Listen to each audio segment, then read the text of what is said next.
কসবা গণধর্ষণ কাণ্ডে দোষীদের কঠোর শাস্তির দাবিতে এবার কোচবিহারে পথে নামল ছাত্রছাত্রীরা। স্টুডেন্ট ইউনিট কোচবিহারের ডাকে ক্ষুদিরাম স্কয়ার থেকে প্লেকার্ড হাতে নিয়ে বিক্ষোভ মিছিলটি শুরু হয় এবং কোচবিহারের বিভিন্ন রাস্তা পরিক্রম করে।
আপনারা গত 25 তারিখ যে দেখেছেন কসবার সাউথ ক্যালকাটা ল কলেজে যে অমানবিকভাবে একটি মেয়ের ওপর পাশবিক অত্যাচার হয়েছে, রাত্রিবেলা তাকে টেনে নিয়েছে, কাতর আবেদন জানিয়েছে যে আমাকে ছেড়ে দাও বলে। আমরা প্রত্যেকেই এই ভিডিও ফুটেজ থেকে শুরু করে প্রত্যেকেই কিন্তু আমরা লক্ষ্য করেছি, সিসিটিভি ফুটেজটা উঠে এসছে, তাও কিন্তু তাকে ছাড়া হয়নি।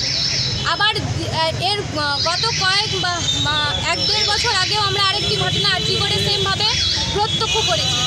একটার পর একটা ঘটনা ঘটেই চলেছে। এর প্রতিবাদে আজকে আমরা স্টুডেন্টস ইউনিটির পক্ষ থেকে প্রত্যেকটি কলেজের ছাত্রছাত্রীরা এসে আমরা এখানে উপস্থিত হয়েছি। আমরা এসে আজকে একটি প্রতিবাদী মিছিল আহ্বান জানিয়েছি, প্রত্যেকে এসেছে এই মিছিলে। আমাদের এই যে ধর্ষকদের প্রতিবাদেই আজকে এই মিছিল। কি চাচ্ছেন আপনারা?